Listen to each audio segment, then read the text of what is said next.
The republic for which it stands, one nation, under God, indivisible, with liberty and justice for all.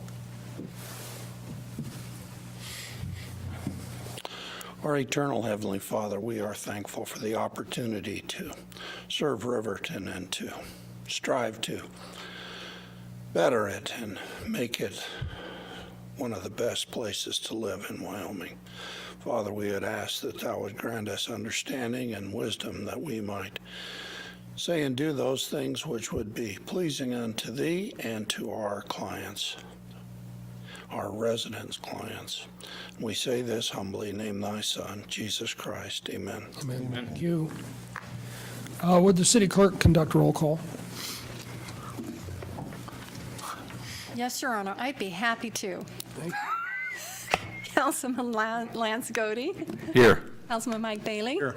Councilman Kyle Larson. Present. Councilman Sean Peterson. Here.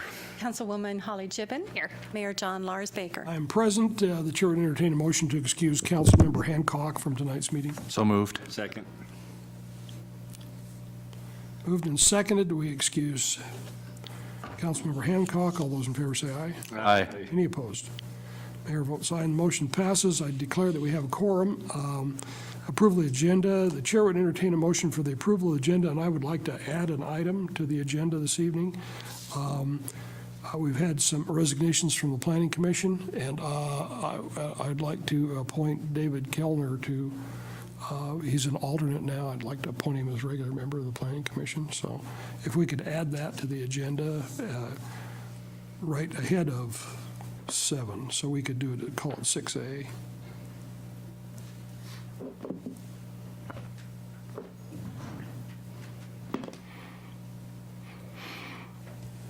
Would somebody move that, please? So moved.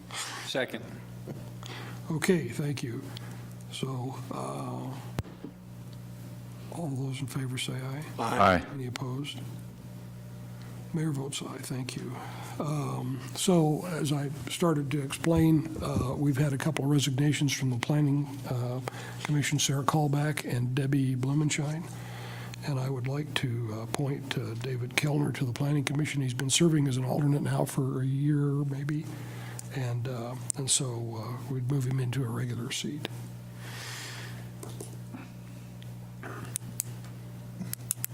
You need a, So Does that also need a motion? I think we probably ought to have a motion for that, yes. Make a motion that we appoint David Kellner as a full-time member of the Planning Commission. Second. Moved and seconded. Is there any discussion on that? All those in favor say aye. Aye. Any opposed? Passes.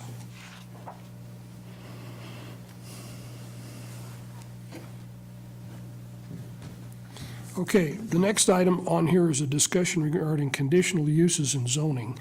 And Dave's got some example statutes I'll tell that he could discuss with us for a minute or two. I don't, my problem is that I don't understand zoning very well, and I understand conditional use even less than that. And so there's something in me that says, gee, that might be good, that would provide us with some flexibility in the way we handle zoning situations inside the city. Lander doesn't, and Casper doesn't, and I mean, a lot of communities do this. This is a kind of a standard procedure, and yet we haven't chosen to do that in Riverton. And certainly there's people on the Planning Commission that are not excited about it. And so I just would like to understand it a little better. And what brings us to this, if you'll all remember, is the mess that we had with on Hill Street, where the developer came in and replatted some residential 2 from single-family housing to sixplexes. The people who were there had no say in it because that had all been set up under covenants, and the new company simply had enough votes that they could undo the covenants. And so we kind of sat here dumb, not able to do very much about that situation, and yet felt like there could have been some things that we might have done that would have, made it more acceptable. And even if the contractor had built a wall or something that separated the apartment complexes from the single-family residences, there would have been a concession there would have made some difference. And so I think about it from that standpoint, and yet I'm not sure that that's what conditional use means. So Dave, would you tell us a little bit about what you found? Thank you, Mayor. I did go to 5 different communities in Wyoming and visited their websites and brought down what they had on conditional uses. Of course, every community is different, and there's some that are very restrictive. Now, we compared, for example, Casper and Riverton's was one that we compared this afternoon. In our uses, the Riverton Municipal Code uses already are part of their conditional uses. So they're only adding 2 or 3 that would not be within our uses. They do add some accessory dwelling units, the mother-in-law's home. They add that as specific. We add that one as an accessory building and uses. We allow that. It's just by classification. So our uses in there very much compare. Now, some of the others is it's by permit, and you get a permit to do this conditional use. And there's a number of ways that they set them up. Some of them are you fill out the application, and it's quite an application to fill out.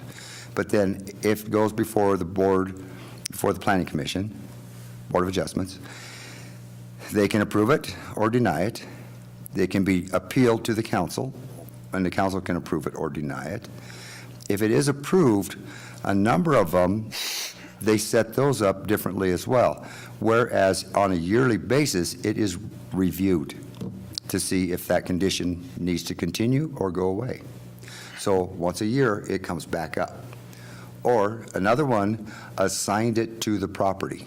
Once that condition was approved and assigned, it stayed with the property, actually was recorded with the county as to part of that property. So there's a number of ways to do it, but the paper trail that would be involved with this would be quite substantial to follow up with on a yearly basis. And then throughout the year, you're going to have to keep tabs of that property and know whether or not you've had any complaints or any issues with it. And if you have, at the next yearly revisit, you've got then to address it. And then you could potentially at that point deny it. So that would be kind of like what we do right now with home occupation permits. That's correct, Mayor. Yeah, so every year, people who have a home occupation permit have to come back in and reapply for that. That's correct. Okay, yeah. Okay, Mr. Bailey. Dave, I guess, can you give me some examples of conditional uses? Yes. Because I guess to me, I'm thinking, okay, a sixplex in a R2 district normally would not have that. So we'll talk R2 with Casper's, okay? Their conditional uses, bed and breakfast, family child care center. Now, let me, right there, in R2, daycare facility duly licensed. So we already do that. Casper breaks it down into a center, a home, and then a child care center. So there are 3 different, we do it in one, okay? So the other one would be a lighted recreational facility. Public utility, public service installations and facilities, excluding business office and repair and storage facilities. They wouldn't be allowed in R2. You might do something like, so we've got lights down at the skate park. That would be correct. Okay, so you could say, okay, so they could come for a conditional use, that would be lights at the skate park, and we could set the conditions under which they could have those lights. That's correct, Mayor. Okay. So, and then there's another one, other uses compatible with the intent of this district as determined by the commission, with the exception of gaming, gambling uses as defined in this title. Again, they use accessory dwelling unit, twin home, which we already allow, duplex, branch community facilities. They do allow personal service shops, professional offices with fewer than 20 employees, coffee shops, cafes, restaurants without drive-up windows, sundry shops, and specialty shops. So in that R2 residential, they are allowing some commercial to move into it if they meet all of the conditions. That sounds like a slippery slope. I guess, I still don't know if I fully understand. 'Cause I know in our code, again, we allow childcare center with a permit. So is that a conditional use? Is that what would be considered a conditional use, is that they have to get a license every year? Your Honor, they have to get a home occupation permit for a childcare. So yes, they do have to get a permit. Partially, that is because they have to have a fire inspection annually. And that's one of the duties I have in our department. I do all childcare facilities inspections. So between the Department of Family Services and our inspection is how we can look at the facility to make sure that it's safe for the children. Because if I remember correctly, so we allow somebody to do a childcare center in their residential home that would normally qualify under R2, Correct. not a childcare center, right? Right. Correct. Okay, so we're talking about a condition of using a building that normally fits the description of the zoning category, and then adding sort of an additional use that is not normal to it. That would be correct. As opposed to, we're not really talking about a sixplex where we say R2 can't have a sixplex in it. You are correct. Okay, okay. So, Your Honor, then they go on and they give you a very wide guideline as to all the items that you have to meet in order to have this conditional use. For example, it talks about what the square footage is of the lot, that you have a lot of X square feet if you want that a second dwelling unit on that property. It has a lot of guidelines that you have to adhere to. Another one that we've noticed is that their notification is now between 200 and 400 feet of the property, not including streets, alleys, any public right-of-ways. So their radius is quite a bit larger. Yeah, because we do 140, right? We're doing 140. So, and you get the potential then of having X amount of complaints or people against, and if you do, then it shouldn't be considered.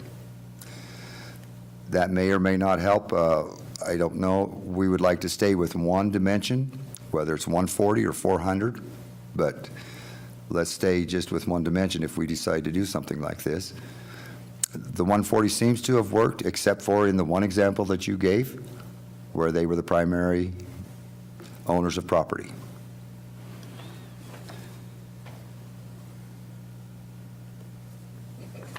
So, Okay, and yeah, what was interesting when we talked about sixplexes, and we took sixplexes out of R2 when we redefined R2 over that particular issue. And so then we sort of, abandoned sixplexes that already existed in R2? Commercial. And so then you would have a problem there if we didn't rezone that. And to allow those specifically, if they burned down, they'd have to go back as single-family units, right? Your Honor, or a duplex. They could go back as a duplex because that's allowed, but that would be the maximum number of living. Because then it'd have to meet what the zoning was. So, it's not a secret that there's folks that think we made a mistake there. Your Honor. Go ahead. So I guess to me, as opposed to a conditional use, if we have a fourplex or a sixplex that is in an R2 district, which would be a, non-conforming to the zoning regulations, we're going to have to find some way to permanently sort of give them a variance, if that's the proper term, so that if somebody had a fourplex in an R2 zone and it burned down, they could be able to rebuild their fourplex. Now, we may not be able to buy a lot and build a fourplex on there because it doesn't meet the zoning. But I think if it's an existing facility or building, we sort of have to give them a, non-conforming use Yeah, and isn't- variance or something so that. That's what we did, isn't it? Your Honor, that's, First reading? on the first reading, that's correct. We're doing a pre-existing non-conforming use provision that allows those multifamily dwellings within R2 to exist per the ordinance. Right, but really, that's not I guess, it's not a conditional use. That's not. It's really a That's separate right, thing. that's right, yeah. Okay, and that's where So that's it gets a little confusing, where. Correct. So that's an elegant solution, thank you. If that's your fault, thank you. Thank you, Mayor. It was my fault. Okay? That's an elegant solution to that dilemma. Okay, so that allows, that covers everybody.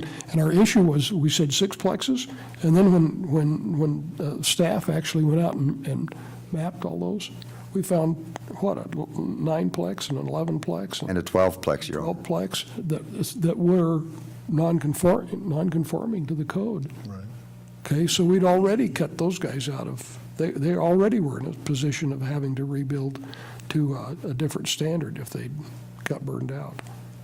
So that's, I think that worked out all right. Okay, so I'm not exactly sure what I wanted to do with this. I've thought, I've talked to folks about this for a while and kind of thought that setting up some kind of conditional use would be a positive thing that would allow us some flexibility in dealing with some different issues.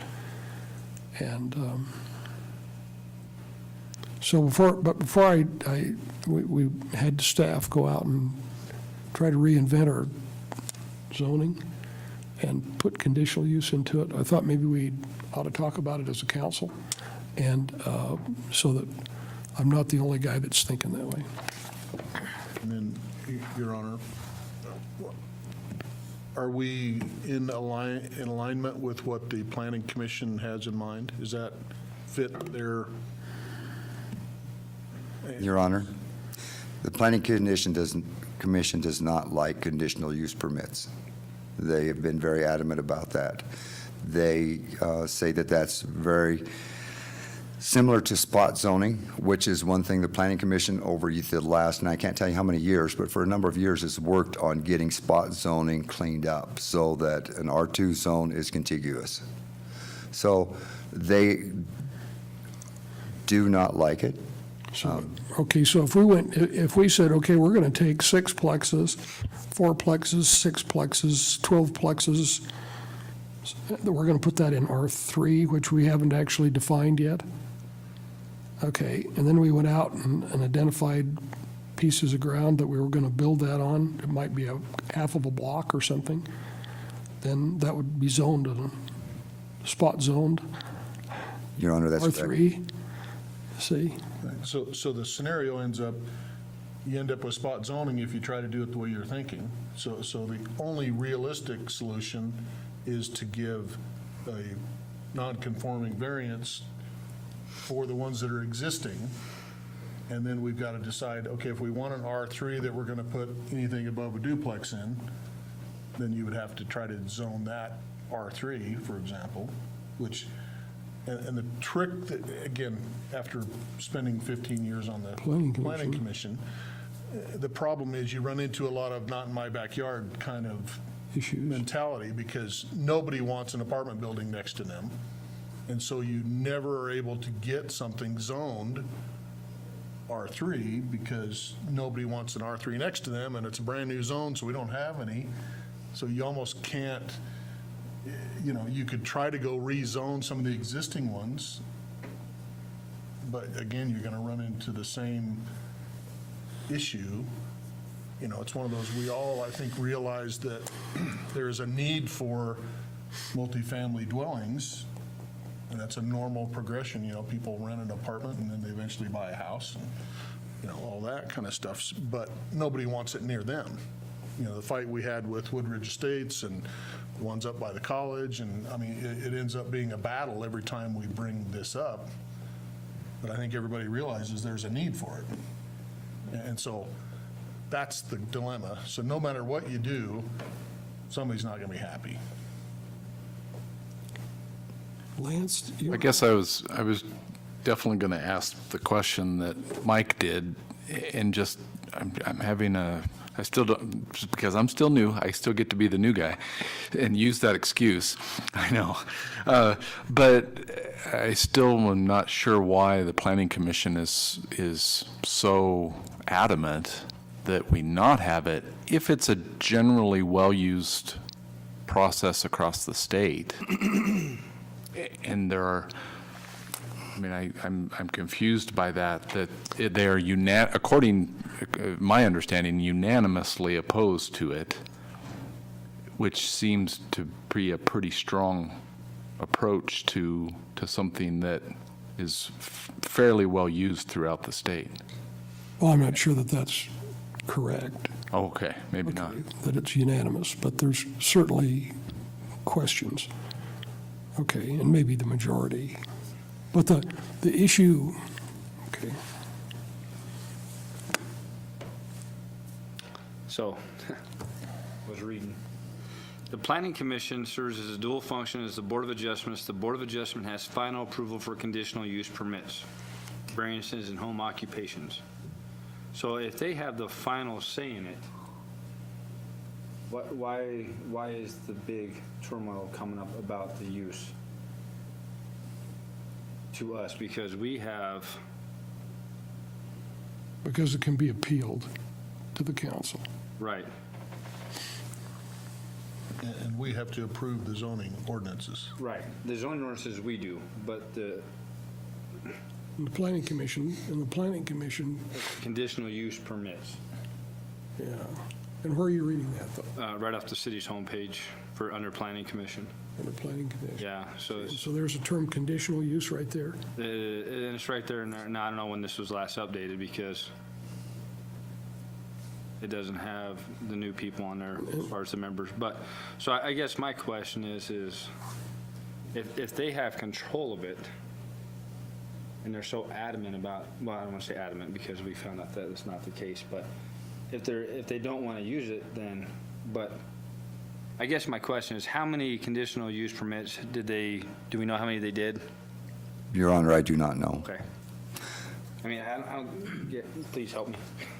In general, on an annual basis, all of the people that do the home occupations and childcare and all that come in once a year, and there's probably 25, 30 maybe. You know, every gal that cuts hair in her own house. Right. You know, they can only have a sign of a certain size, and you've got the child care center gals, and you know, somebody wants to do accounting out of their house, and they can only have so many cars. And so to me, on that level of conditional use, I don't think there's a lot of issues about it. I think when you get into the weeds, it's if somebody wants to put up an office building and have 20 people working at it, like what he said, that changes the whole idea of an R2 zone. Right.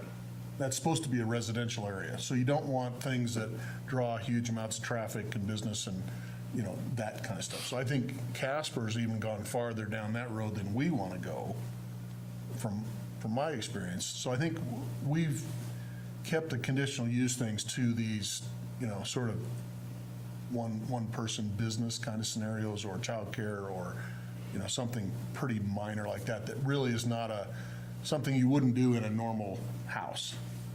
You know, you could have one bedroom converted into an office and you're doing taxes part of the year or whatever, you know. Okay. Your Honor. But the first use permit, you have to make a survey of 150 feet, get all your neighbors approved, and then each time you come before the council, just like the liquor permit, have you had any problems? Has anybody complained about you? Is there, you know, has anything changed? And if that hasn't, I mean, I think in your area, there's several up there. And I don't think you would know about it unless you took your taxes there Right. to her office, because there's nobody there. Right. And I think that's not causing a problem. Right. On the other hand, being a retailer of office space, I would want that gotten rid of so that they would be buying from me. But that doesn't cause a problem in the neighborhood. And that's why you got to limit it to this one person kind of Right, scenario. right. Yeah. That's the entry-level accounting office. Then when they get big enough, they can't Well, do it out of their house, then they got they to want to rent a place move. from They you. want to move because it doesn't accommodate their business. Right. But it allows them to get a foothold and start doing something. Your Honor, I'd like to just share one other thing that they use when they do apply for this conditional use, is they have a list of 10 items, size and location of the site, street and road capacities in the area, ingress and egress to adjoining public streets, location and amount of off-street parking, internal traffic circulation systems, fencing, screening, and landscape separations, building bulk and location, usable open space, signs and lighting, and noise, vibration, air pollution, and other environmental influences. So they have quite a laundry list that they would have to submit as part of their application to get a non-conform, or a conditional use, I'm sorry, excuse me. So, and that's just one community that we picked out because they had a very good description of it, so. Some of that already required by building code? Not really, Your Honor. I mean, Okay. Like off-street parking? Off-street If you parking. had an apartment building, building code would say you have to have enough space for people to park their cars, or it's just logical? well, Your Honor, that's actually in the Riverton Municipal Code. It says you'll have so many I off-street see, parking. okay, spaces. all right. So we do use that. We do have the fencing and screening when commercial and residential are adjacent to each other. We already do that, Okay, so that there's privacy, at least a 6-foot-tall fence or shrub or something between the two properties, the two zones. Really don't have anything on the usable open space, that we that we currently use. The street and road capacities, that's just by our master plan that we have, depending upon the location as to how the size of the street has to be and what the vehicle loading would be on that street. okay. All right, so I understand there's a discussion of R3 and R4 at the Planning Commission meeting Thursday night? That's correct, Your Honor. Okay, thank you.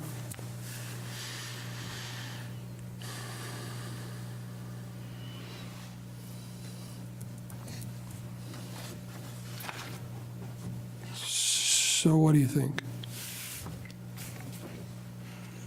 I guess I would like us to have further discussions with the planning commission and see if anything we've said here tonight is a problem, because I don't think it has been in the past. Did we miss something? Yeah, I don't know, that's what I'm wondering. I just want to make sure before we, Now, in the mortgage business, if you have a home located in a commercial area and it burns down, you cannot replace it with another home. It's Because got- they won't loan the And money. so they say, no, thank you, we don't want a loan on that, because it can't be rebuilt. But R2, that's not a problem. So, and I guess that's why there are people on the planning commission that have more expertise in that area too. oh, yeah. And so I think there's some details that everybody's not aware of, because, yeah, the financing issues, and I know people that have houses that are commercial zoned have issues with the financing.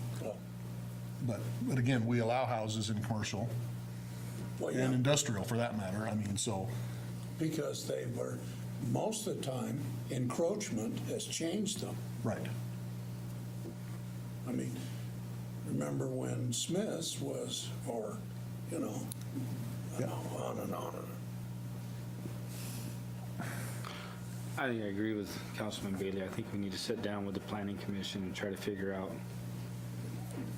what what their thoughts are, what our thoughts are, and I think we need to try to figure something out, because A little better it coordination. just seems like we're doing the five fingers and five different entities are going five different ways. Yeah, well, we certainly are struggling communicating. So I've been trying to attend those meetings the last month or so. And there was a time when we had somebody on the city council that was appointed to the planning commission, was a voting member of the planning commission. I did that for a while. Then they decided that because we were the body to which decisions of the planning commission were appealed, that it was inappropriate for me to vote. Then after another 6 months, they said, we've decided it's inappropriate to have somebody from the city council at the planning commission meeting, because we're supposed to act as a quasi-judicial body to deal with the appeals of the planning commission. And so then it would be inappropriate for us to have taken part in the original discussion. Okay? And that was about the time that the planning commission and the city council quit talking to each other. Yeah, that definitely breaks the chain of The communication. continuity, that's a problem. Okay. Thank you. Snow removal.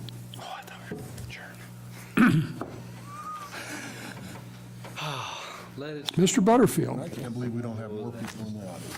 I know it. look at that, isn't that interesting? Well, we had them last week. We had 2 people last week. Okay, so let's hear about snow removal. They'll just wait till we make a decision, and then they'll speak up. No, wait until the snow falls. Thanks, Dave. For some reason, I had a glimmer of hope that you were going to motion to conclude the meeting before we got a Yeah, glimmer of hope? Absolutely not. This is small percentage. This is Second that. this is the meat and potatoes of city council here, man. That's right. Snow removal is the thing on which our futures hinge. Well, we're glad to be such a hearty portion of this operation and the meeting tonight. We're grateful for this opportunity. It's interesting. I was looking through some of my files, and a year ago and one day we were doing the exact same thing we're doing tonight. And so I think it's a very good opportunity for us to talk again about snow removal operations, because, Mayor, you are correct. In most cities, snow removal becomes a very hot topic. It affects political elected officials, it affects staff, and affects everybody's daily life. And so it's an important discussion to have. Did you get that, press? Did you catch that? Snow removal is a hot topic. Not hot enough to melt It's the already on County 10, sir. It's already out. That's the only reason those two are here in the audience for tonight, is to Pick up some gems like that, yeah. But I think even though it has been a year and a day, it's also been a very interesting year in that we had a record winter. And I think it forced all of us in our respective roles of the city to reanalyze, relearn, and reassess snow removal efforts. I think we all have the same goal of providing the best service we can to our residents with the resources that we have. And we took the liberty of outlining a little bit of this discussion, and then we'd like to open it up and get your feedback and get your direction and your thoughts. And first and foremost, we just want to make sure that we cover the nuts and bolts before we get into a discussion. So as you see, our outline tonight is to talk about the resources we have in our department for completing snow removal operations, and then the process we have. I'm very grateful to have Greg Schaub with me today. Greg started with the city in 1942 and has a lot of experience. In 1942. It's pretty good for 80. Getting to 70. He's aged. Next week. He's aged very well, and I'm sorry, all joking aside, I do want to publicly recognize Greg. He's been here for a lot of years. He has a lot of experience. And when I think of staff members within my department who are honorable, hardworking, and dedicated to the city, it's Greg Schaub. And so with his experience from 1942 on, I'd like to pass maybe the baton over for him to talk about our operations and our resources, and he has spent a lot of time ensuring that he's ready to give you some of this information. And so, Greg, thank you so much for being here, and we'll just let you go. Okay, well, Start with the equipment. Got 3 full-size dump trucks with plow mounts, and one has a sand. Just a little history on it. This last year, one of the trucks was down for 2+ months. So old that we were finally able to find parts on a junk truck to get it going again. Excuse me. And of course, the other one, it was tied up most of the winter with as far as not being able to haul snow because it had the sander on it. We use it daily, usually. So we were hurting for trucks. Then we have 2 small dump trucks that are just used for sanding, salting. And like I said, one of the sanders was down. The chain that moves the sand or salt was stretched, and the gears were stripped. So and that was just waiting for parts. 2+ months on that also.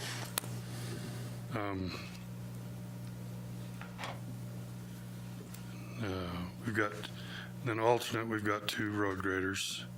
One of them we use quite a bit for more of the packed snow, and they will help plowing if we've got a good storm going. And then the sanitation department has 2 hook trucks that we use. They're, if you don't know what a hook truck is, we call a roll-off, 20 or 30 yard container that we can blow snow into that, and it dumps just like a dump truck. And then the loader and backhoe. On the loaders, you gotta have for the snow blower to haul it around. I missed the snow blowers again. We've got 2 snow blowers. One's kind of backup, and we had the new one down for about 3 weeks this last year because we had a collision with a dump truck. So, and move on to, let's see.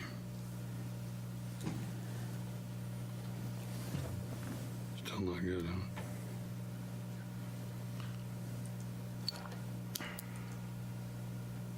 Greg, did we have 2 snow blowers? Yes. Okay.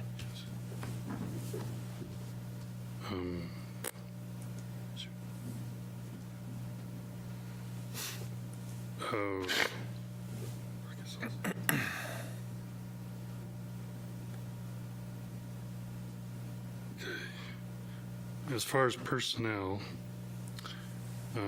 we have generally 4 to 5 streets and alleys employees, and an alternate 2 to 3 sanitation employees that we can use. And usually we can use them in the off hours. During regular hours, we'll have normal duties for them to do, or either filling in for a garbage truck driver,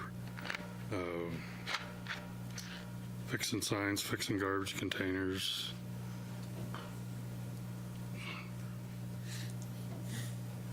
So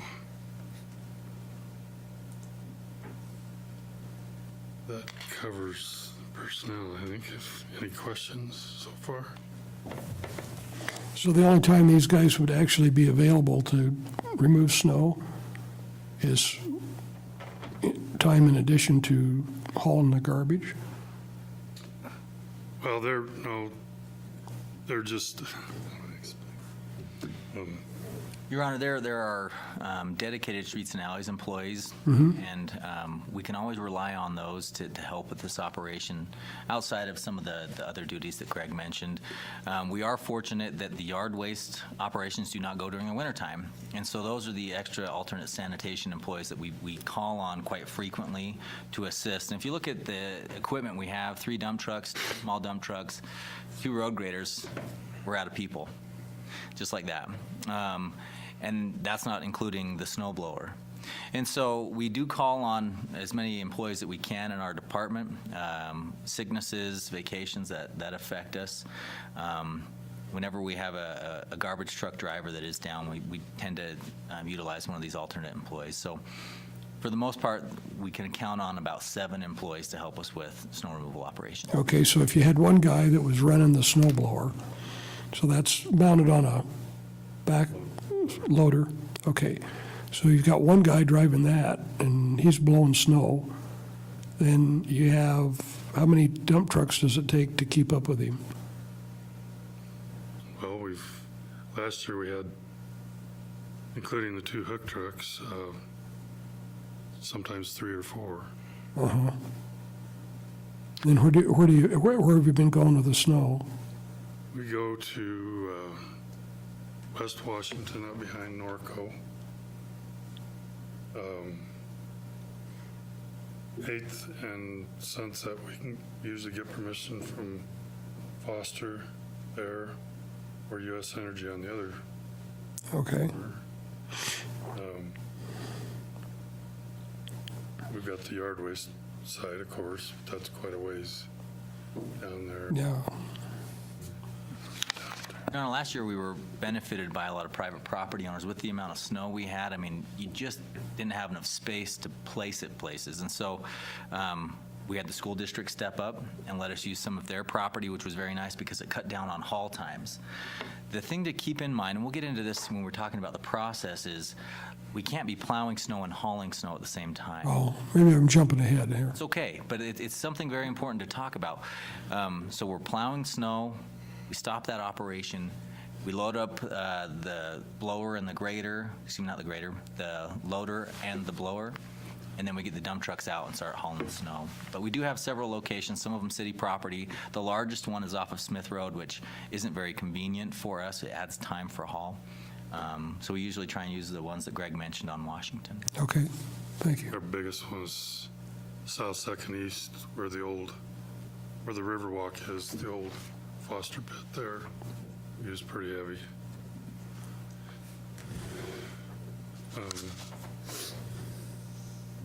So I think with the resources that we have an overall goal, and it's really to clear up the transportation network. That's why we do it. That's why we have the resource we have, and we have to prioritize that network. Primary streets, which we would call arterials, main and federal, collector streets, and our goal is to keep them safe and open. We have a high volume of traffic on those streets, and that's the priority. We also focus on other collector streets priorities that are for dangerous intersections, hills, and school zones as well. So when we look at snow removal efforts, that's what we're trying to accomplish. Roads are built for driving, and we have people that are trying to get to work, get through town, and with 20,000 cars on Federal, it's so critical to keep those cars flowing, and the only way to do that is by clearing those lanes. So we start with those, and Greg can kind of get through the process that we have once it starts snowing. Okay, very normal hours, of course, we'll be watching it, and so we'll initiate it during the day if needed. But after hours, the police department helps us with it. When we have a half-inch of snow accumulating on the street, they'll call me, anytime. And I'll come in and try to decide what I want to do. And usually what we'll start with is call a couple people to start salting the hills and the intersections on Main and Federal, the number one priorities. And then if it's still accumulating, I'll start calling in people to drive plows. And same thing, we'll work on the hills, and Main and Federal are the first priorities. And then go from there.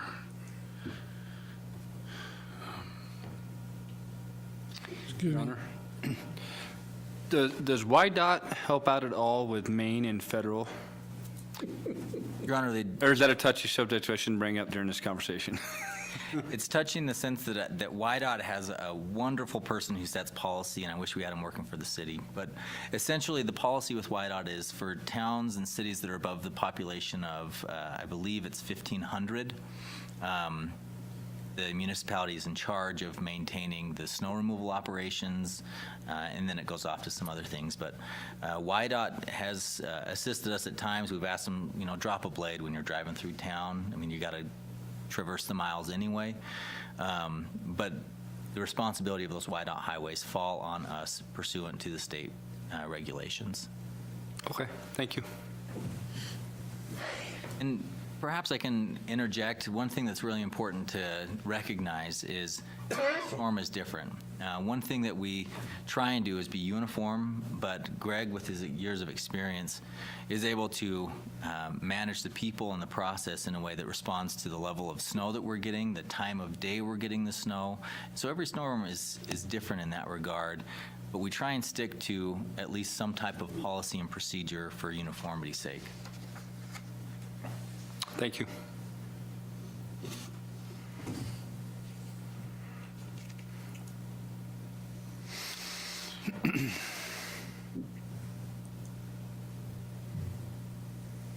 Just a few comments about last year, I guess. One was when we're salting a lot of the intersections that we salt, we don't plow, and the volumes of snow couldn't keep up, couldn't keep those intersections, the traction good. Or in the past, the ice slicers really cleared an intersection. It's melted we just had so much snow that we couldn't keep up with.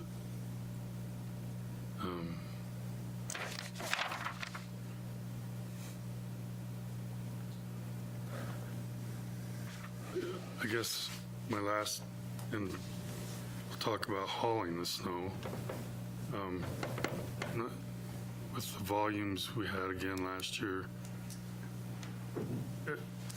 one of those trucks doesn't travel very far following that snow blower before it's full. And then depending on where he goes to dump, it could take as much as a half hour for him to make a round trip. Takes some time to move some snow at that rate.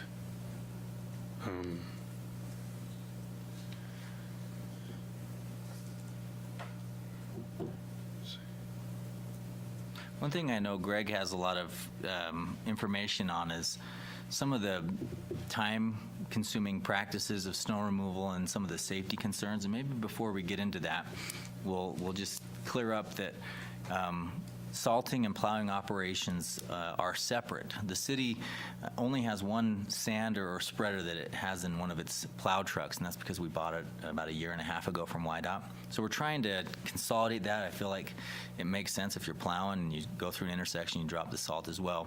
Otherwise, we're forced to have the two small bed salters and sanders operate independently. So as Greg mentioned, a lot of times the first thing we want to do once a storm is coming is get the sanders out there and the salters out there to work on the hills and intersections to break up the snow. And then we dispatch our plows according to our priority routes. And those priority routes, again, are focused on that overall goal. Let's open up the transportation network. And we've got a little map for you to look at. The city has two priorities when we consider plowing operations. Rather than list them all, and I do have them listed, but the red lines there are priority one. That's where we try and go to first. A lot of those include our arterials and collectors, the hills, and some of those other dangerous areas. You'll notice also some school zones in that priority list. The next are the second priority, which we try and work on as far as collectors and other streets that lead into the arterials. One thing I want to highlight is it takes time to plow snow, and with 3 plow trucks, if we think of North Federal alone, North Federal has 2 travel lanes going each direction, it has a center lane, and it has 2 shoulders. So when you think about that in lane miles, it's a significant amount. North Federal is about 4 miles long, if I remember off the top of my head. So each lane is a pass of 4 miles. Now, if you travel 10 miles an hour when you're plowing snow, North Federal alone is going to take you at least an hour to an hour and a half. Oftentimes, we try and work in tandem with those snow plows so that one plow is ahead of the other, clearing a lane. The second plow is behind it, clearing the snow that the first plow is getting, and then clearing the lane that it's in. That clears up that road faster. The other plow we get to is the other plow that we have, we send to Main Street, we send to the hills, we send to some of these other priorities, and once the arterials, Main and Federal, are done, then we dispatch to these other priority routes. That's how the operation typically works with those 3 plows.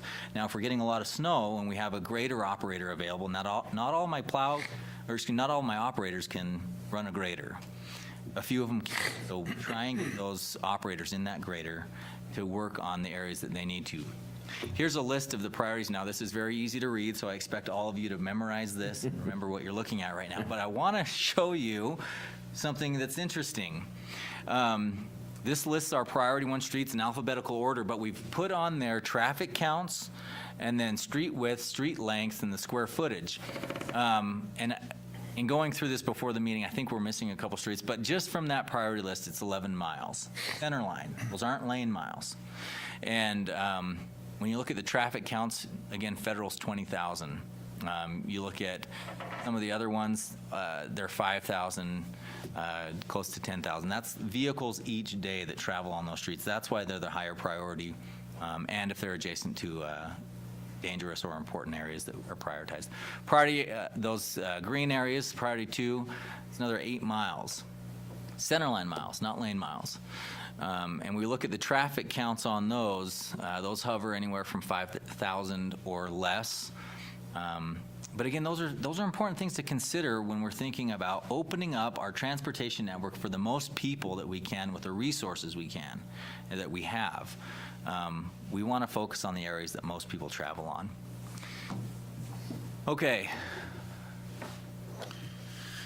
I think I'll let Greg talk about this. We have the topic of going to the center and the side is something that's been discussed frequently. And even prior to 2013, our previous policies had both listed in it, side and center. And so each has its advantages, each has its detractions. Until we invent a machine that eats snow and doesn't deposit it somewhere, we have to deal with that snow and place it someplace. So as Greg works through some of the things he's prepared, you can reference those columns regarding the 2 operations. A faster process reduces the impact of snowpack from tires. One of the things with that also is when we used to plow to the center, we would wait till we had 2 to 4 inches. And now we're ½ inch plus. We're getting out there and plowing, and it reduces. I mean, we're a lot closer to because there's no compacted snow. We're there when it's fresh. Okay, and then able to plow lanes multiple times during larger storms.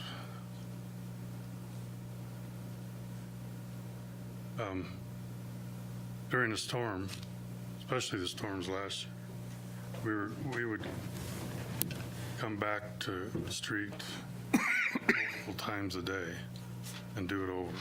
So it would just build up that fast. Less windrows to open. When we were plowing to the center, we had to open all of the intersections and then all the approaches to the businesses along Main and Federal, and that takes a lot of time. I figured with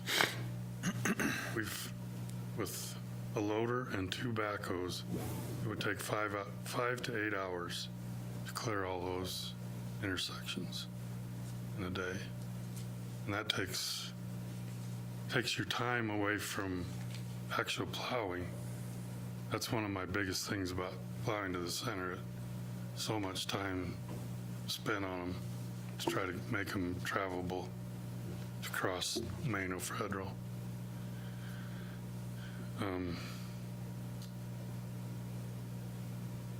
Snow may accumulate on sidewalks. These guys, my guys, they do a really good job, and I've got in that plow, and you can't see what you're doing over there, so you're guessing where you're putting that snow. I'm proud of what they do. They don't get very much on the sidewalk, but they do some. And as far as picking up snow, when it's to the side, we're not in the middle of the street. And one of the snow blowers actually in the parking lane, and the truck would be in the outside lane. So you're only using one lane. You're not impacting traffic as bad. Okay, and then we got piling snow to the center. Slower process in large storms. We start later. It takes a lot longer, of course, mainly because we have to open all those intersections.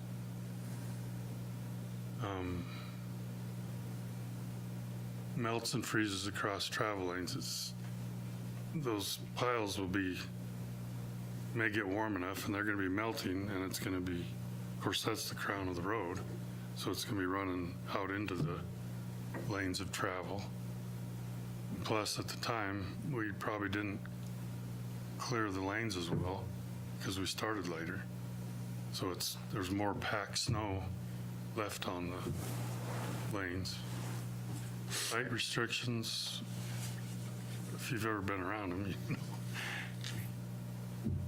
you can't see around some of those piles. In fact, last year, I remember one in front of the Daylight Donuts. It was 10, 12 feet high and 8 feet wide and 30 feet long. It's a hell of an obstruction in the street.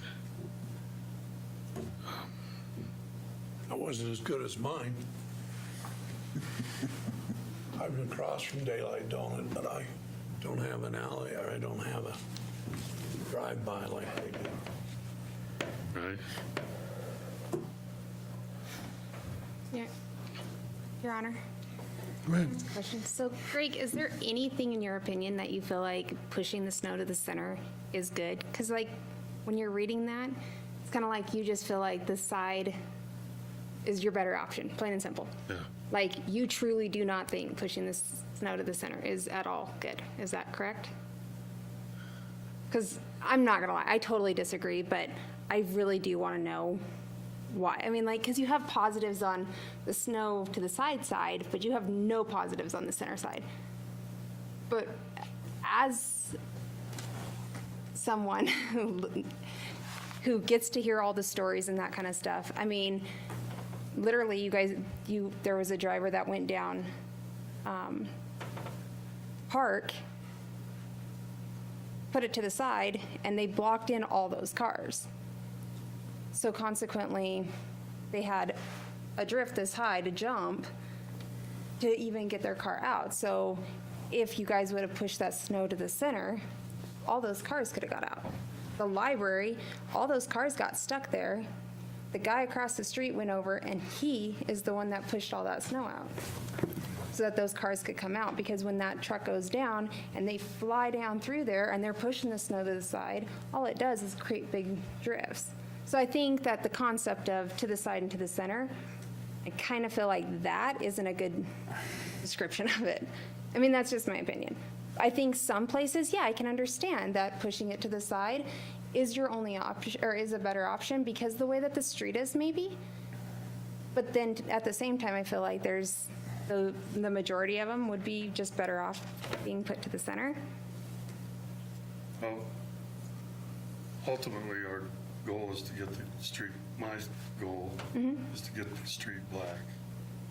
You know, and I guess parking is secondary to me.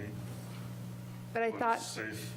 but when we first started, the goal was to make sure that our residents could actually be able to, oh, you're supposed to move up to that for me, please. The goal is to make sure that everybody can get to work on time and get to where they're needing to go and stuff. And if they can't get their vehicles out and they can't move their vehicles, they can't even begin to drive. So it doesn't matter if it's black or not. I mean, if they've got drifts and their cars are covered, it kind of defeats the purpose. Yeah, but you're missing the point. I don't think I am. I think that's the You biggest. don't understand thing. what he's talking about. No, I mean, when You it. don't. No, I When totally he do. said black, he's talking about melting I get and that. lack of snow. I get that. But When I moved here in '85, there was, snow removal was something that you bought in a sandwich club or at Smith's because there wasn't any. So the luxury of removal for residential is way beyond conceptual Wyoming natural living. Having you have a clear road to drive home on is a luxury. And I understand that, but it becomes an inconvenience when you're dropping your kids off at school and you can't even pull away because there's a massive drift because the cars went through there. Our kids walk to school Yeah, so the thing that I can see, uphill. Barefoot, I'm sure. okay, the thing that I can see here is that we look at when we push snow to the center, we've got a time-consuming process to open all the turn locations, okay? When we plow from the center to the side, we're simply not taking any time on the side streets to open those up. Or people's driveways, we're going to let them dig them out. Okay, so when Mrs. Anderson comes to us and says that she's, what was her term, doubly taxed or something, okay, then what we've done is we've transferred some of the snow removal duties to the citizens who live on the thoroughfare streets. Yeah. Okay? Your Honor, one thing I want to make clear as part of this discussion, and something that I hope that the council appreciates, is this process is malleable. We've been very open to trying different things over the last 3 years, and it's with the ultimate goal of providing the best service. And so center and side is a definite sticking point right now. And there are positives and negatives to each one. One of the reasons why we've been doing to the side more than the center is because we get more lanes done because it is faster for us. One thing that we still struggle with, even when we put it to the center, is those cars parked on the side of the street still have snow buried around them, and depending on the size of the storm, they will get impacted, and we don't want to get very close to those vehicles for the reason that Greg described, that it's very hard for our operators to see that right-hand side of the vehicle, and you've got a big plow bay in front of you. There are a lot of communities that restrict parking on the streets. I don't think that's something that we want to entertain in our community right now, but we're sensitive to it. We're sensitive to the impact that's made on the property owners, those that park on the street, the sidewalk, the driver approaches. We understand, and we get those calls as well. We know that that's a definite downside to this. The plus side is that we do feel we get the lanes opened up faster and the roads are clearer for transportation. Your Honor, I'm sorry. Lance. I'm going to, I certainly understand the goal of opening up the transportation network, but if, in support of Councilwoman Gibbon, if you can't get to the network because you can't get out of your house, it doesn't do any good. And I think that's the point that Mrs. Anderson makes, and that, you know, and I don't think we're talking about it either as center or side. I think there's, you know, hopefully an understanding from Public Works that it kind of should depend, that there are some places that it should be center, and there are some places it should be side. But I hope that we're taking away from this that it isn't just all or one of one thing, because I totally support the concept that if you cannot get out of your house, or whether you live on an arterial or a main or in the middle of the neighborhood where we don't plow at all, I'll talk about that later. We have to redefine the goal. Yep. I think we need to redefine the goal. I totally support the understanding of improving our transportation network, but if we can't get there without, especially for some of our residents who cannot shovel or plow themselves, then they just sit there and can't get to they can't get out for days. And I think we've got to consider that. I can get out and shovel, and I can clear a path. But we have a lot of residents that cannot. So I just would argue that there are many situations where we cannot plow to the side ethically. Mike? And I guess, to me, again, it'd be a lot easier for me and Kyle if we took our parking lots and we pushed them out into the street and let you guys deal with it too, right? That'd be a lot easier for me. That's a great idea. Okay. Actually, in the city of Lander, you can pay them a little extra and you get to push your snow out in the street and they pick it up with the rest of the snow. So I guess to me, again, I think people had a real, and again, last year we had a lot of big snowstorms, so it's not a normal year. And I think we need to handle a big snowstorm a lot different than we do a 2-inch snowstorm. You know, on a 2-inch snowstorm, you can salt the intersections and probably everybody's going to be fine. You know, don't even plow. But you can. But I guess to me, we can't impact the citizens and just push it over on them, and we expect them to scrape their sidewalks, and we're going to write them a ticket if they don't clean their sidewalk off, and then the city truck goes by and blows snow across their car and into the sidewalk and makes it to where they have to do that all over again. And if you've ever tried to shovel snow after it's been plowed, it's about 4 times as thick and heavy as it is when you're plowing it and it's just fluffy. Jack's saw shop had it happen 3 times. Yeah. And it was 50 inches tall. You know, so again, I've got a possible solution. The problem is it probably costs a little more money. One of the things I think we've got an issue with is we physically don't have enough personnel to probably, in a big snowstorm, to do what we need to do. We run out of people and hours of people, you know, man hours to do it. And I think we need to look at possibly going to some of the contractors in town that have dump trucks, for example, or road graders or backhoes or front end loaders, and make some kind of a deal with them to where in these big events, we can get some additional help, okay? It's the slow time of year for all these dirt guys anyway. They ain't doing a whole lot in January. You know, they've probably got people standing around that are on part-time or laid off in the wintertime that maybe we could, again, we talked about in our planning session a long time ago, you know, we need to build up a slush fund, no pun intended, that we have a little extra money where we could do something like this if we get one of these like we had last year where we get 3 1-foot snowstorms within a month. And we got a lot of snow to move. And that way you could run down Federal, plow it to Center, and somebody else could be picking it up and putting it in dump trucks and hauling it off all at the same time. That would be the best of both worlds, if you ask me. Now, I know that takes more money, but it might be in the long run, we might be better off, because the same amount of man hours takes to pick it up, whether you wait a week to pick it up or you do it the same day. And it's out of the way, you don't have to re-plow intersections open and all that kind of stuff. So, if you had your guys plowing and you had somebody else, one guy on a snow blower and hire a bunch of dump trucks to haul the snow off, you're gonna get twice as much done that day than you could normally. And I don't know what the logistics are, but, because the plowing it to the side is causing the citizens a lot of grief, Exactly. okay? And then my other little pet peeve is, why do you plow it to Center on Main Street then and not on Federal? Are the people on Main Street special? They don't have to dig their cars out.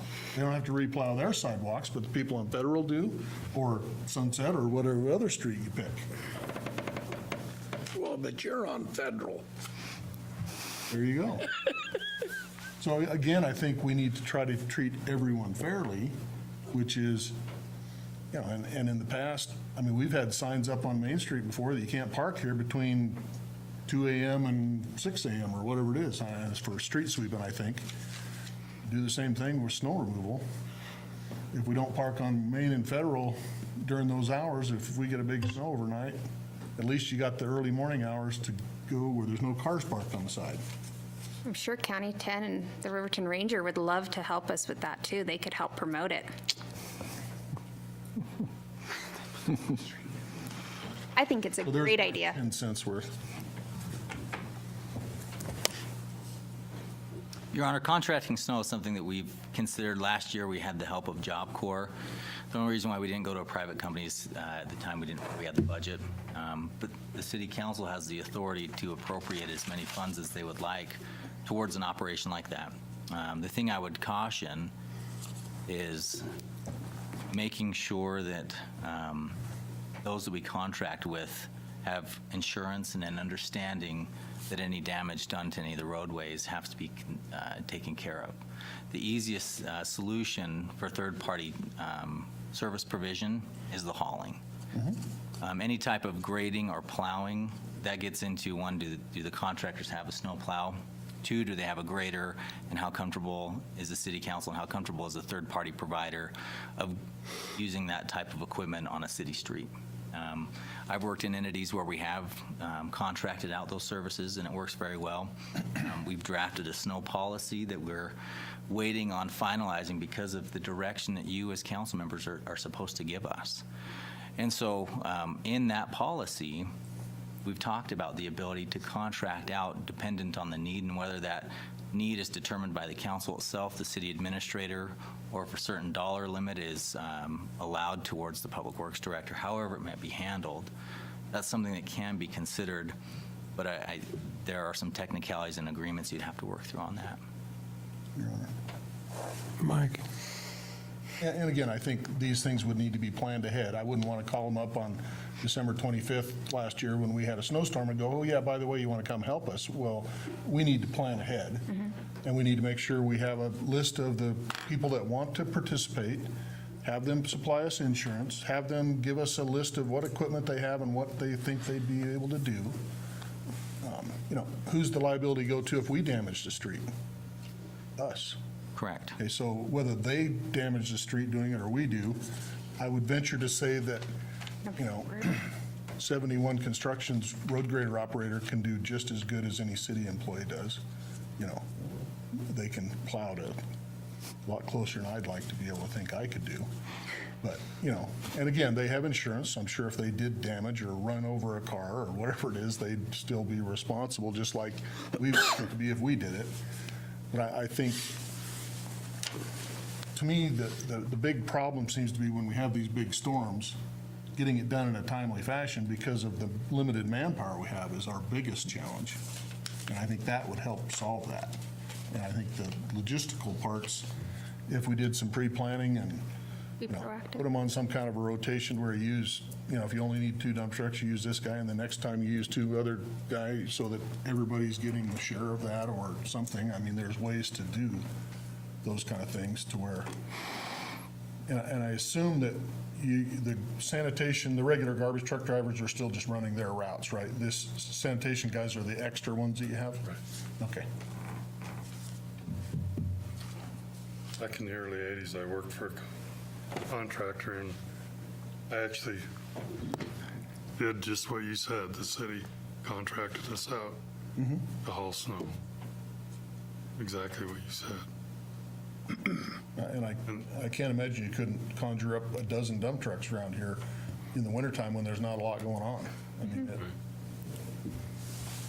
The question therein lies is how much is the city willing to spend on it? And that's a question I think has to be answered and asked every single year, dependent on the amount of snow. There are things to put in place beforehand. You can have emergency agreements where we still go through our procurement process and select contractors based off of the pricing, go on the low bid system, but then you hold them in some type of emergency agreement reserve. You can exhibit it, you can re-examine it, every year, and have that in place if that's a direction the council would like to go, and then have a policy in place that there is a person who can pull the trigger on whether or not the budget is available, funds are available, and if it's a year that would warrant third-party participation.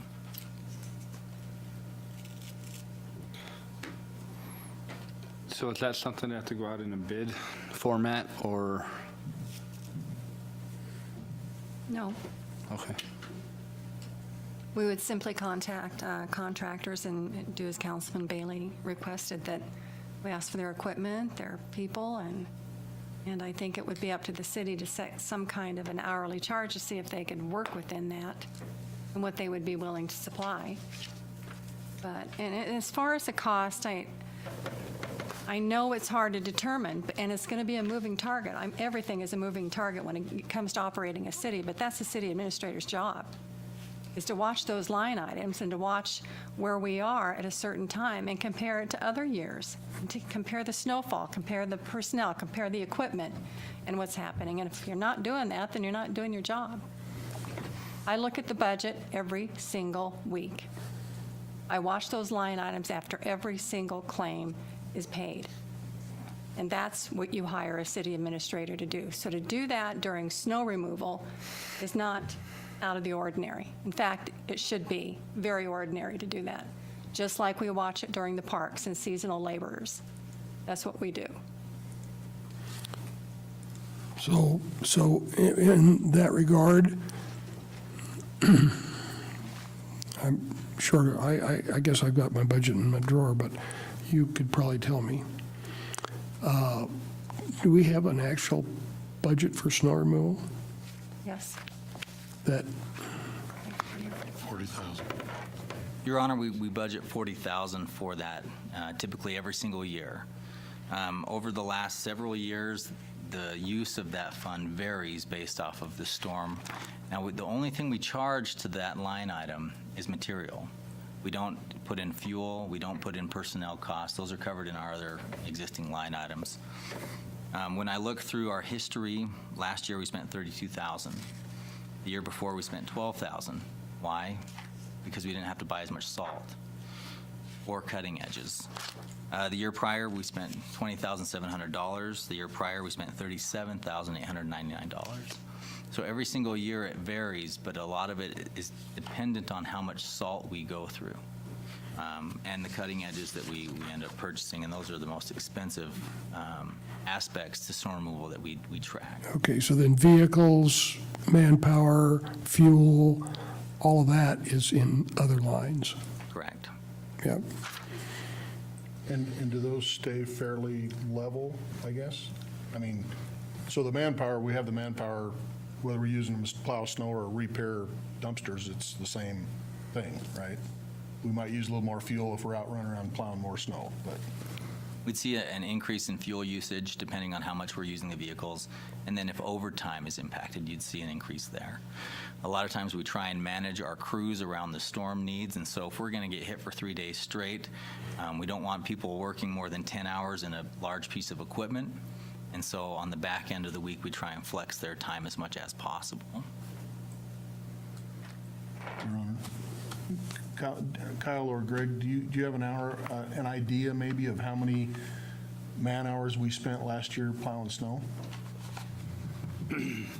A lot.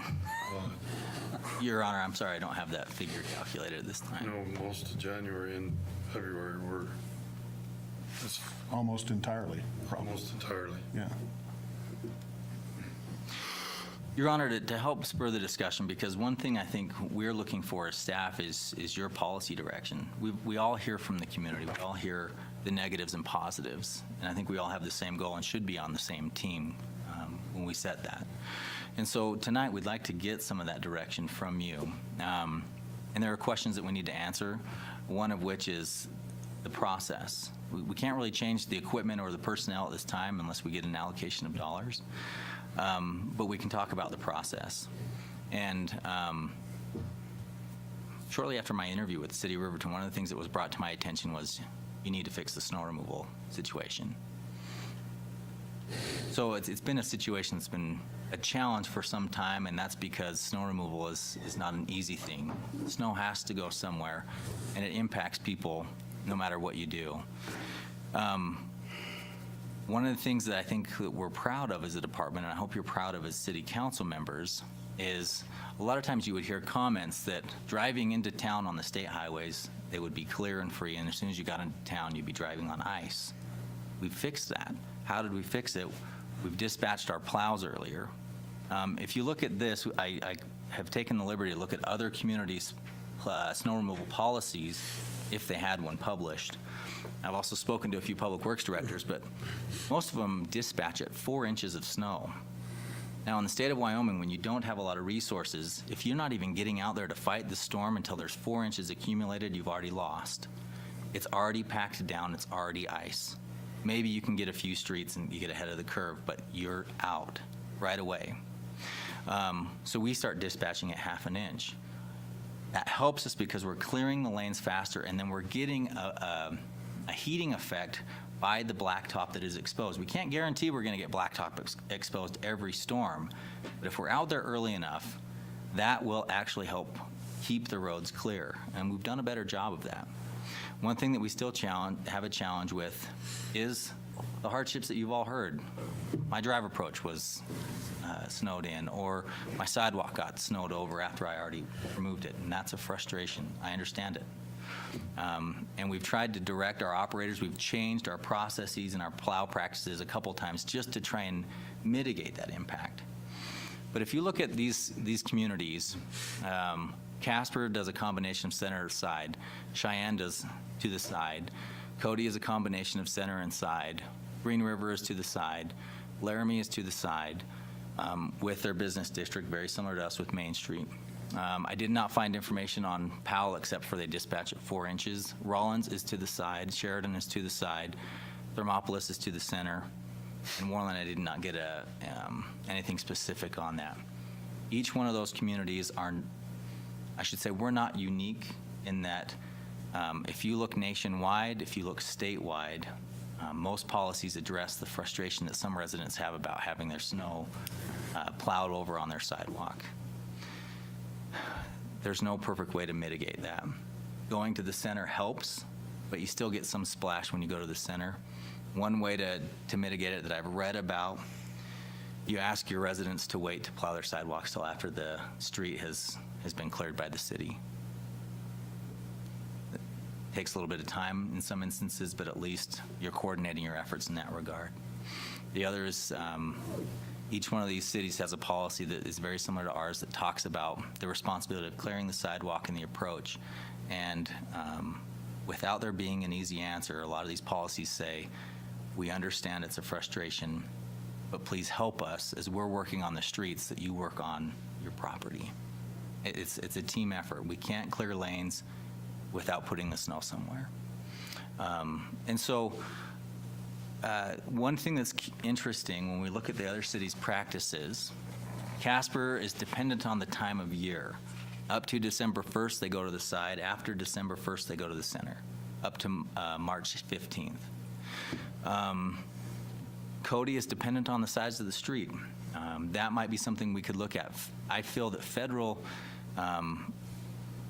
is wide enough and there's a shoulder wide enough that we're able to plow to the side with as little impact as possible. There is impact, but it's minimal.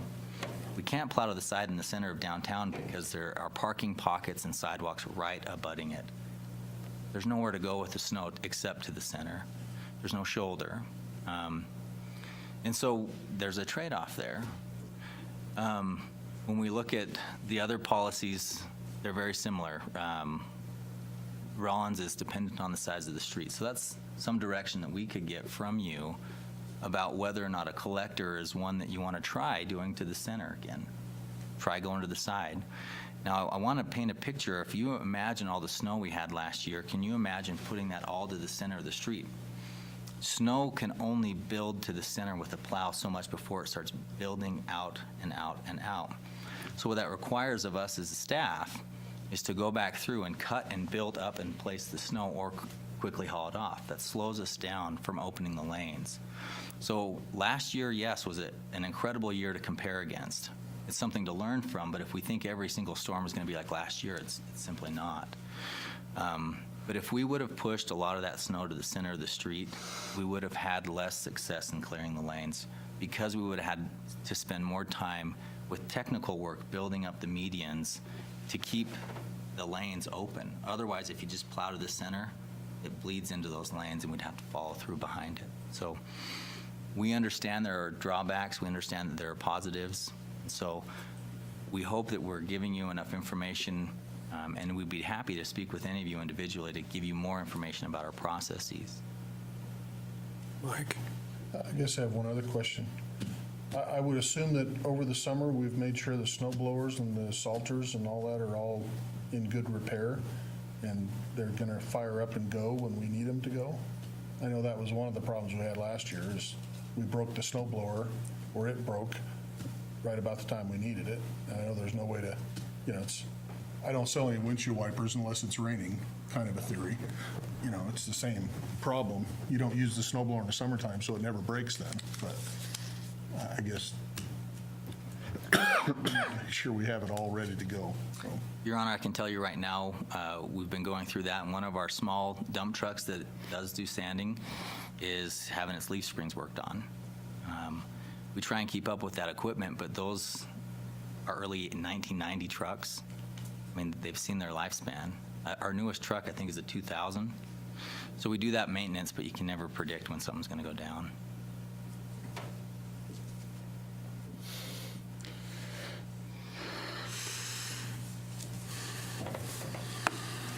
It'd be like a spray rig. We spend all winter working on them to make sure that they're ready to go in the spring. They never work. Because, it's winter. We don't put water in them and actually run them and test them and pressure them up. And then when you get out and run them, then you discover that there's rotten hoses and there's bad fan belts and that you just simply couldn't. It looked okay, but then when you actually go to run them. So the first week or two is a shakedown.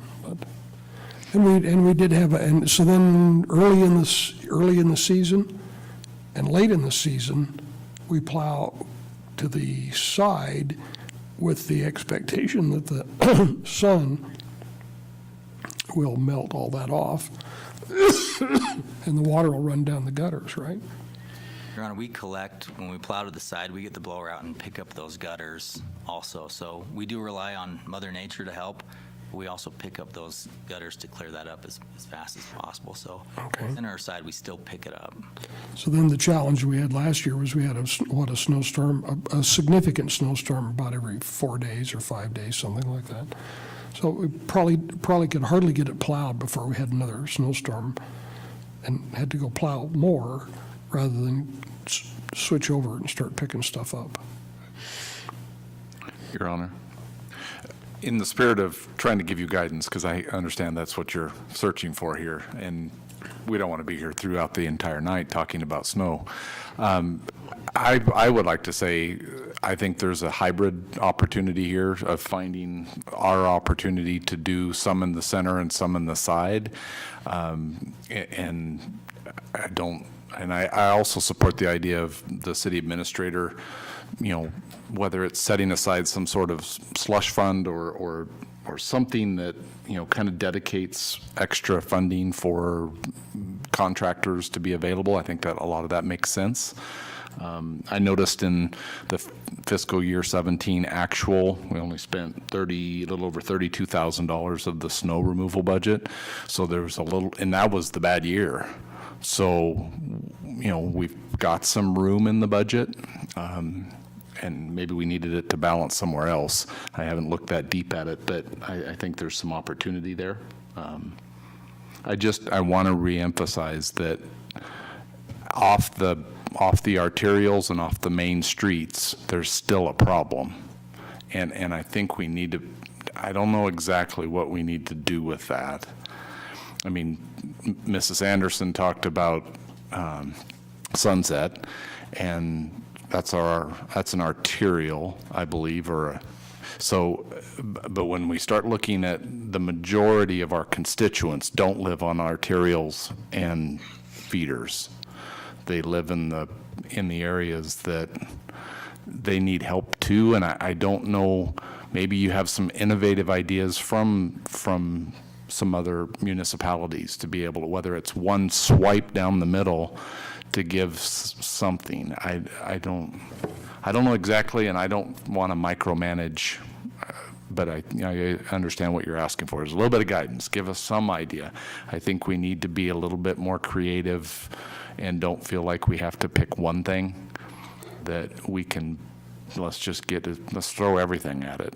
Because Lord knows it could be another year like last year. And if we're not having everything fixed and everything ready and extra money available, we don't want to have another one like last year. Do you remember last year you calculated the cubic yards of snow that we moved? I did. So if we plowed every street, and actually, Mayor, you did this calculation. Oh, I did the calculation. Smart guy, yeah. That's why it was familiar to me. Right. Okay, but I've forgotten. So on every paved street in the city of Riverton, there's 5 million square feet. Now, if 6 inches of snow hits that amount of square feet, that equates to about 100,000 cubic yards of snow. It's about 10,000 dump truck loads if we're going to haul that off.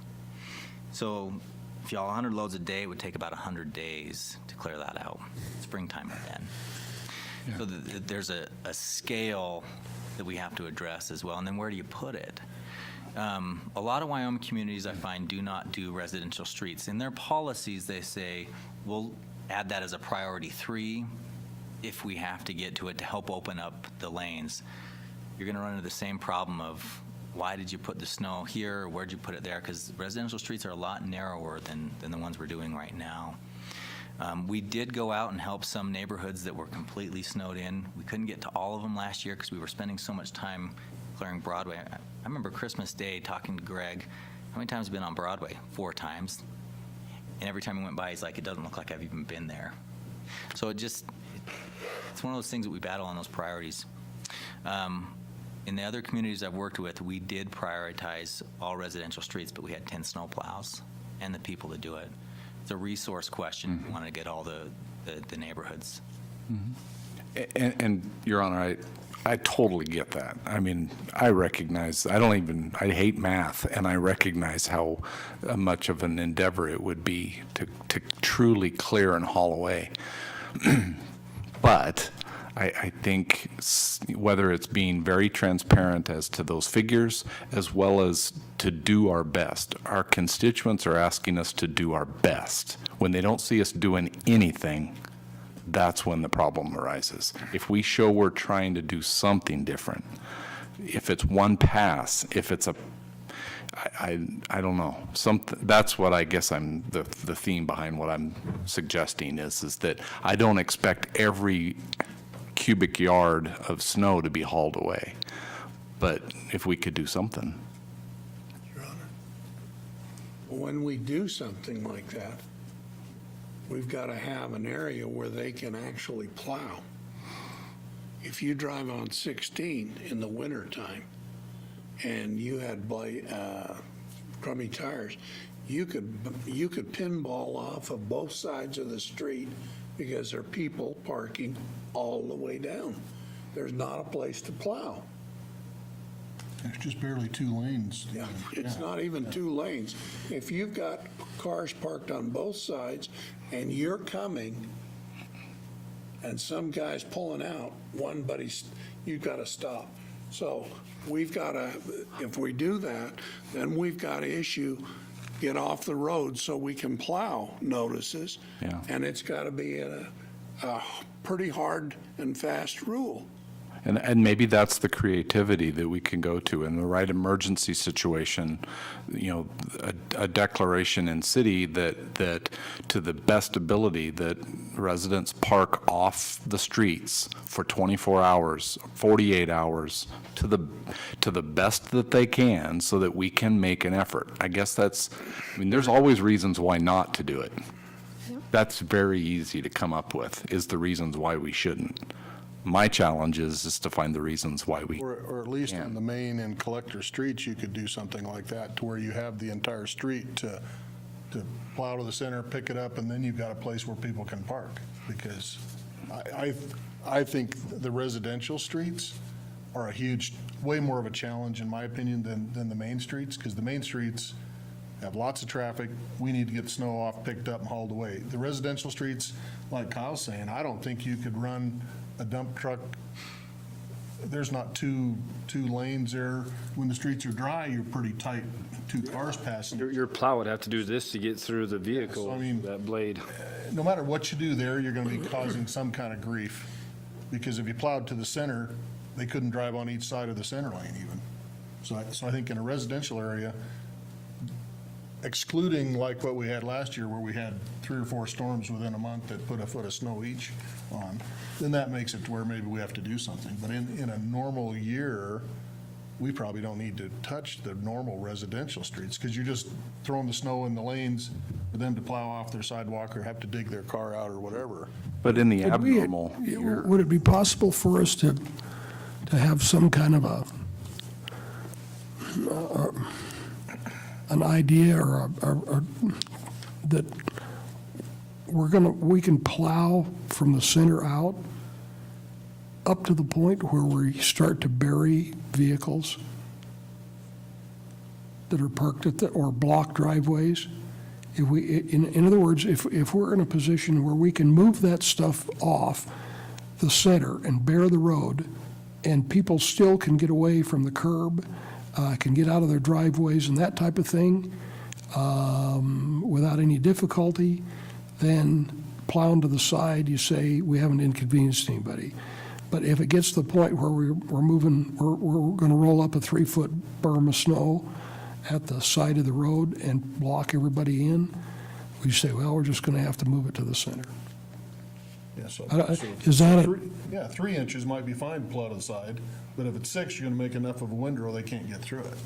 but right now, Whatever the number is. right now we don't, I think, yes, that's the creativity that we're asking for, because right now we don't do anything in the residential areas. And that's what I'm saying is, I'm still on Main Street.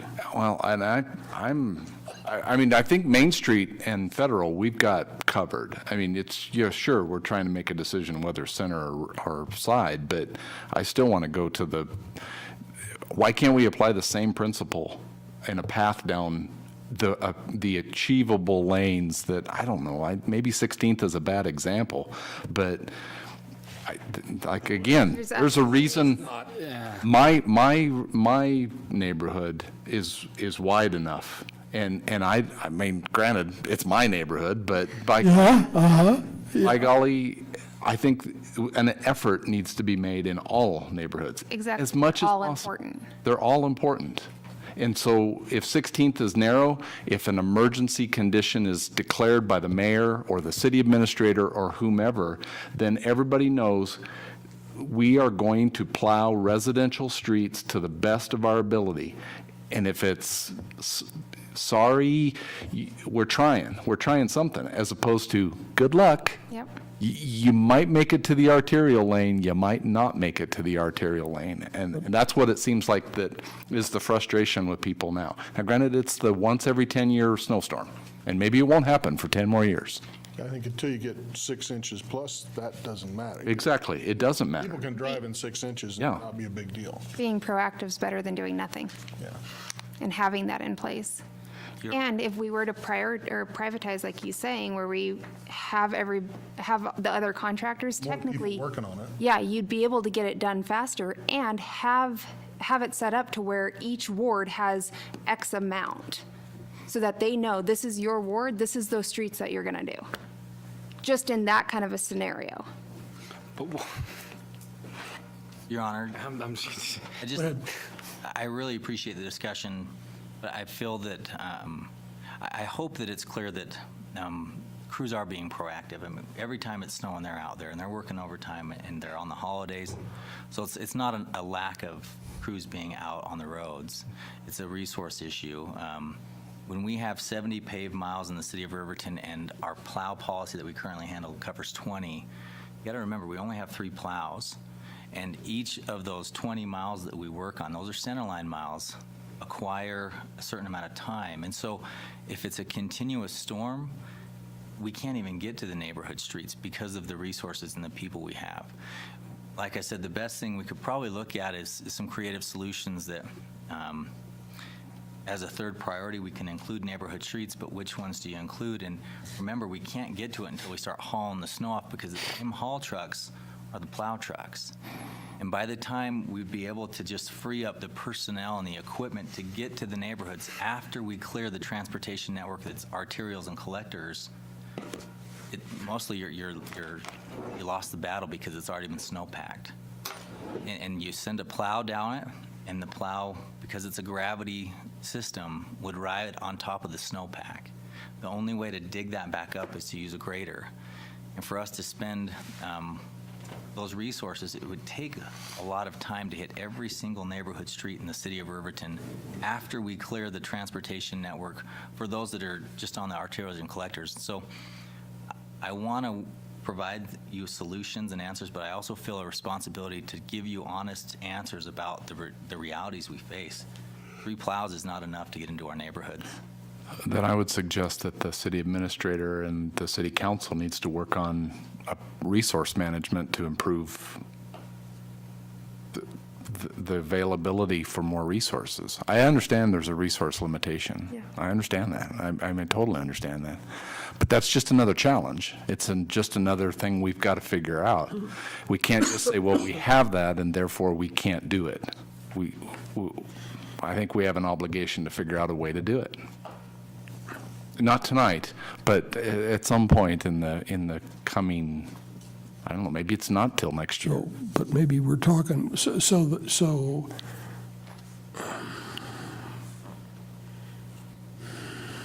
I'm just trying to come up with a grand total here in my head. If we're spending last year basically almost $40,000 on sand and salt. Okay. How much money do we need in our slush fund so that we could plow residential streets?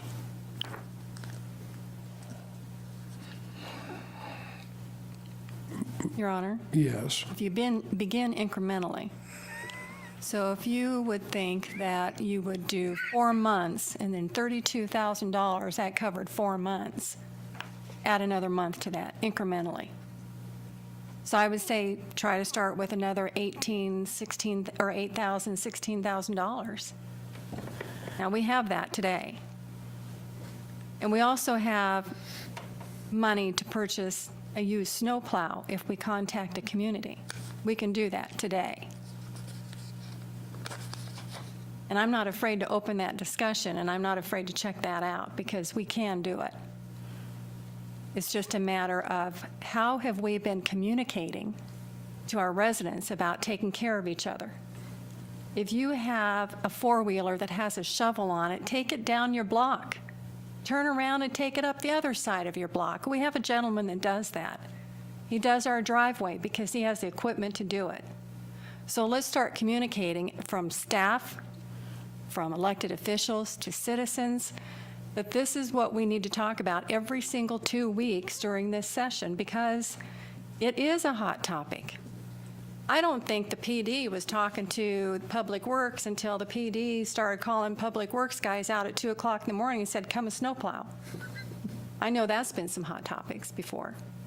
So I think we need to, this is what I'm gathering, Mayor. We can come back to you with someone has to be brave enough to go to the board and say, this is where we can start. And I think Kyle's bright enough to bring that to you.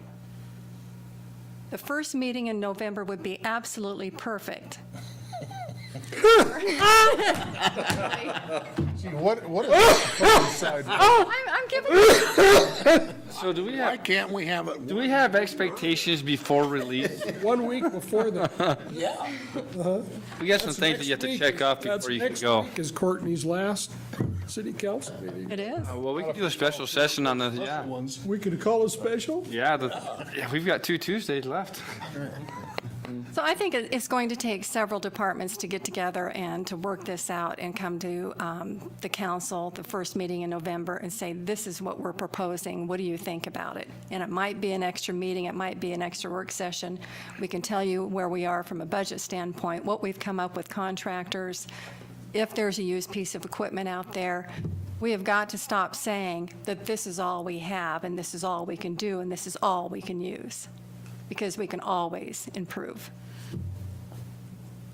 Your Honor, just without staying too late tonight, and I know all of us want to get home, I want to go home to my daughter. We did look into that used plow truck. It's with the city of, with the county, Campbell County, and city of Gillette. It's their airport. We had to cut it during the budget process. What Ms. Bolender is referencing is we've received a few more dollars in supplemental. That option is still available. I've already talked to the airport director there. If it's something that we can fit in that we couldn't fit in during the budget process. If we look at a brand new plow and a truck, it's $250,000. It's a hard thing for the council to prioritize. What I would hope is we've already got a draft policy in place. Again, we wanted to hear your feedback before we finalized it. I think we can send that forward to you. The direction I'm hearing is let's try a mixed approach, center and side. I would think that the proper way to look at that, that's most equitable, is to look at the street width. Width of street is what causes the most impact on center or side. There's nowhere to put it because it's so narrow. We've already looked into those options. We've compared the other policies of other communities. The neighborhood thing might be a tougher cookie to crumble, but we might have to look at it from an as-needed emergency basis. That's what a lot of other Wyoming communities base it off of, because they have the same problem we have. There's not enough time to get to the neighborhoods if you don't have the resources. The other thing I want to mention is last year, I hope you appreciated each storm I would email you and tell you what our plan was and how we were doing. We want to expand that. We don't have on our website our snow plan, a snow map. We need to put it on there. We need to communicate better with our residents, because the best way to help them understand the situation they're in is to get information from the city. The other thing we can utilize is our social media accounts. We can provide reports through Facebook about, all right, snow is coming. This is when we're dispatching our people. We can say, snowstorm's over. This is the streets we've done today. This is the streets we're going to do tomorrow. These are the hours we spent. The last thing we want the citizenry or you as elected officials to feel is that we're not out there. It's quite contrary, we are. Greg's crews do a great job when they're out there spending time. But sometimes we're not as good at communicating back to you and the residents where they've been and what they've been doing. And so we'd like to implement that and move forward and improve on that communication system. Mike? Have you looked, do we have any additional personnel that you could get trained to drive a dump truck, for example? Your Honor, last year, we used every single Public Works employee. We pulled from the water treatment plant, collection, distribution, wastewater treatment plant. They all are required to have CDLs. Every time we pull from them, they can't do their regular operation. Well, and I understand, you can't rob Peter to pay Paul, but in an emergency situation, when we get a foot of snow, some things can be put off. We can not repair dumpsters, or we can, Absolutely. You got your water treatment plant people, probably their job is not critically urgent in the middle of January. A week here and there is not going to change a huge amount. But I guess if, that'd be the other thing, is I know you're always short of bodies because of they can't work over 10 hours or whatever. So, I mean, if we could get 4 more bodies that are capable of doing that, that would also help out the situation. Absolutely. And we definitely relied on that last year, and we look at that every year. Okay.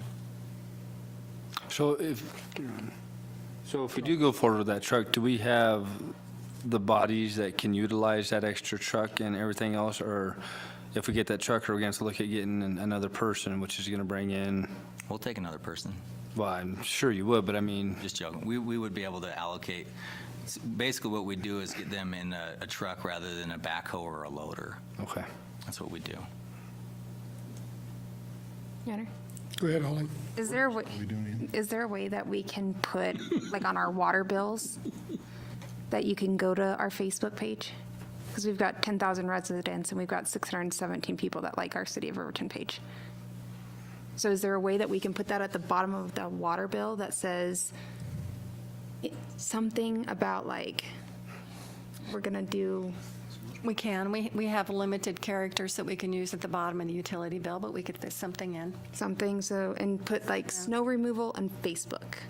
Put those two together, so then that way people are actually gonna maybe go on and like it. Maybe after we have something for them to look at. Yeah, Or after we have snow on the ground. We talk about seasonal workers during the spring and summertime, getting our parks up to speed, but we don't talk about seasonal workers when it comes to plowing snow. Maybe that's another thing that we haven't looked at, that we need to. What would it cost to hire 2 seasonal employees to help us get through this period of time? And maybe that's something we can look at as well, as staff. Yeah, or there might be, I know these farmers right now are using seasonal truck drivers to help them do harvest in the field. Those guys aren't working in January and February either. Maybe, you have a pool of a half a dozen guys that can drive dump trucks so that you've got some backup or whatever. I mean, On call. I think we got to think out of the box. And if they're a temporary worker, they're just going to come work 40 hours a couple of weeks in the wintertime. It's not, it'd be less expensive than hiring an outside dump truck. But again, that depends on whether we need the extra, machinery in addition to the people.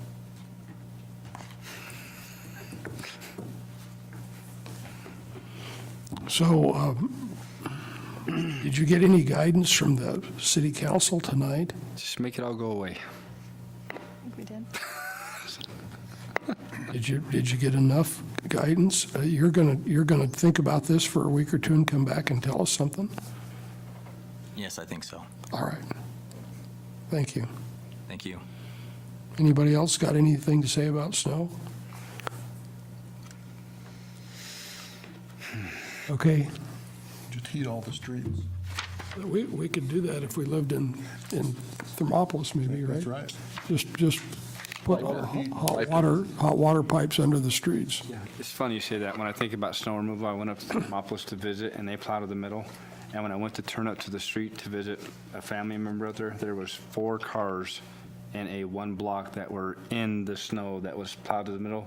They were either high centered or just stuck and couldn't get out. And I said, "What's going on?" When the snow melts down, that's where they get traction. They'll get out. So. So it is, so there isn't anything that makes it just magically go away. Thank you. Have we got anything else we need to talk about tonight? No. We don't. Chair would entertain a motion to adjourn. So moved. Second. I'm not sure who got that first or even second, but it's good enough. All those in favor say aye. Aye. Motion passes at 8:55. Good job.